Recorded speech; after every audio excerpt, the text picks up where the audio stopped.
Yo, salut tout le monde, c'est Fanny Fat à l'appareil, j'espère que vous allez bien. Aujourd'hui, on va se retrouver pour une review tome 1, puisqu'on va s'intéresser au premier volume de Goblin Slayer. Donc, Goblin Slayer, c'est quoi? Et bien, à la base, ça a été écrit comme roman, comme light novel, avant d'être finalement adapté en animé et en manga papier. Et donc, à la base, c'est donc un light novel.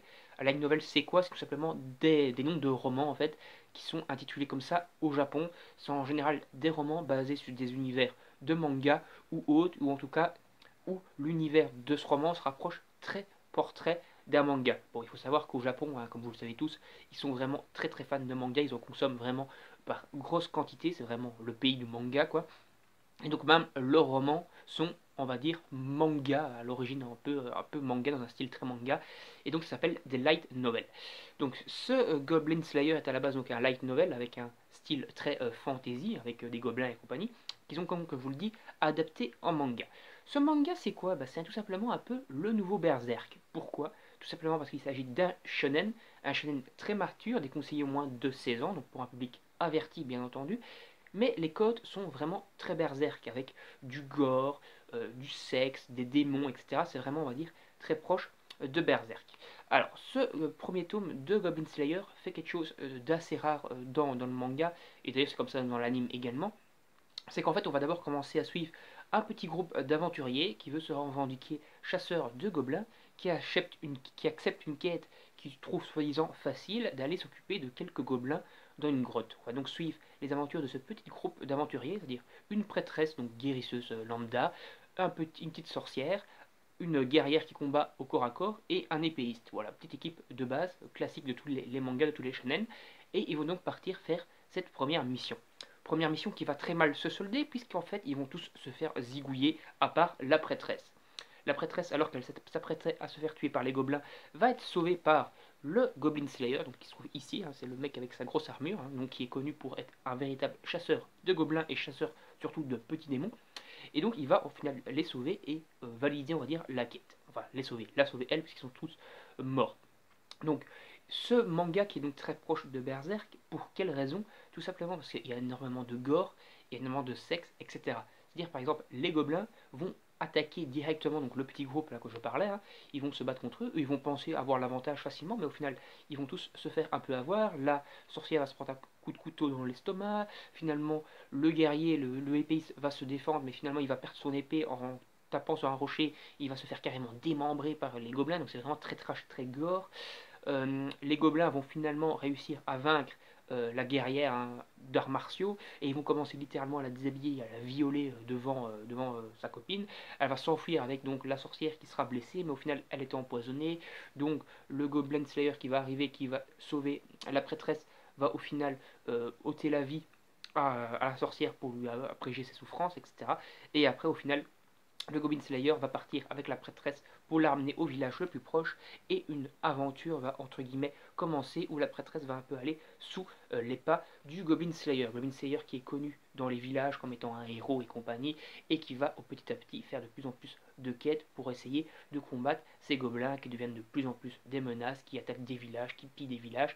Et donc on va suivre un peu une aventure de ce chasseur de gobelins qui a pour but donc d'éradiquer cette menace gobeline. Donc ce sont des espèces de gouloums, on va dire, hein, avec des armes, des épées. Enfin, ils sont armés quand même, c'est-à-dire c'est quand même un peuple sans soit peu intelligent, mais qui pense qu'à, on va dire, tuer des gens, les zigouiller, les violer, violer des femmes plutôt, les cramer.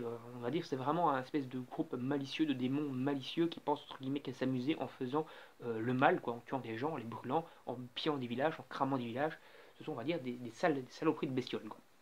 Donc comme je vous le disais, on va suivre cette aventure, et c'est plutôt du coup très intéressant. Pour l'instant, on commence vraiment sur un côté manga très très très cool. Il me tarde de lire le roman pour voir si c'est mieux raconté que dans le manga ou pas. Voilà, comme ça on va se faire un avis un peu plus global là-dessus, sur l'histoire du moins en tout cas, qui devrait normalement être mieux écrit, enfin mieux expliqué dans un roman que dans un manga, ce qui est normal. Mais ici en tout cas c'est du très bon. Comme je disais, il y a beaucoup de codes à la Berserk, et également beaucoup de codes, on va dire, fanservice classique, c'est-à-dire le fanservice à la Fairy Tail. On te fout des gros boobs qui gigotent par-ci par-là, on te fout des meufs à poil qui sont violées par des gobelins.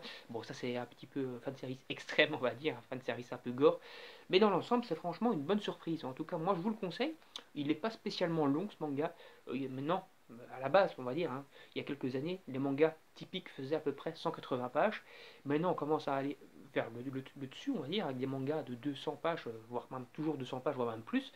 Et ici, on est un petit peu en dessous des 180. Donc, on a fait un espèce de petit retour en arrière avec un manga un peu plus court, mais qui est franchement intéressant.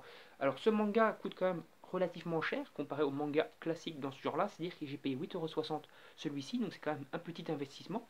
Mais pour ma part, ça vaut le coup.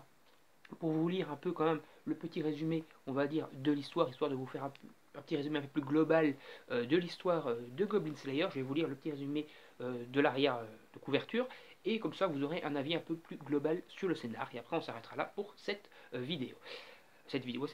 Alors, la jeune prêtresse fraîchement devenue aventurière découvre dès sa première mission à quel point des monstres aussi faibles que des gobelins peuvent représenter une menace effrayante. Heureusement, un homme en armure se décrivant comme le Goblin Slayer, donc le chasseur de gobelins, un crève-gobelin, fait son apparition et les abat un par un, sans aucune pitié. Tous les gobelins qui lui font face pour la tirer de cette mauvaise posture. Voilà, donc tous les gobelins qui font face à la prêtresse pour la tirer de cette mauvaise posture. Et d'ailleurs, les combats, également, ça je peux encore un peu préciser, sont vraiment très intéressants. C'est-à-dire, on voit en fait que c'est pas des espèces de super méga warriors, c'est-à-dire ce sont des mecs ordinaires qui vont combattre des créatures gobelins, des créatures ordinaires, quoi. En fait, c'est ça qui est intéressant, c'est que c'est un peu un délire chevalier avec des monstres. C'est-à-dire, on n'est pas dans du Dragon Ball où le mec il expose des murs à un coup de poing. Non, le mec en fait il est super résistant quand il y a une grosse armure, mais au final il n'est pas over mega cheaté, il va pas te lever, je sais pas, un chariot avec une main, quoi. C'est un mec, un humain normal qui va faire le bien en combattant des monstres qui menacent tout simplement les autres humains, son peuple, quoi. Parce qu'il n'est pas roi, mais on va dire que c'est son peuple, quoi. Et c'est du coup très intéressant. Donc moi je vous invite, c'est vraiment une valeur sûre, je vous invite à essayer Goblin Slayer, si vous pouvez, voilà, essayez-les en scan, hein, lisez le premier scan, on va dire, pour savoir ce que vous en pensez. Et si vous allez bien, n'hésitez pas à sauter dessus, c'est quand même une bonne valeur.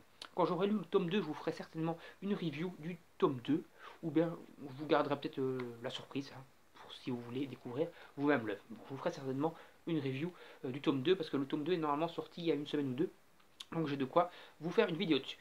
Donc voilà, n'hésitez pas donc à vous abonner à la chaîne, à donner votre avis sur ce manga dans les commentaires si vous l'avez lu, donnez votre avis sur la vidéo en général dans les commentaires. N'hésitez pas à vous abonner, à activer la petite cloche pour ne rien manquer, et à liker, partager la vidéo sur vos réseaux sociaux. Moi je vous dis salut, à la prochaine, bye bye tout le monde.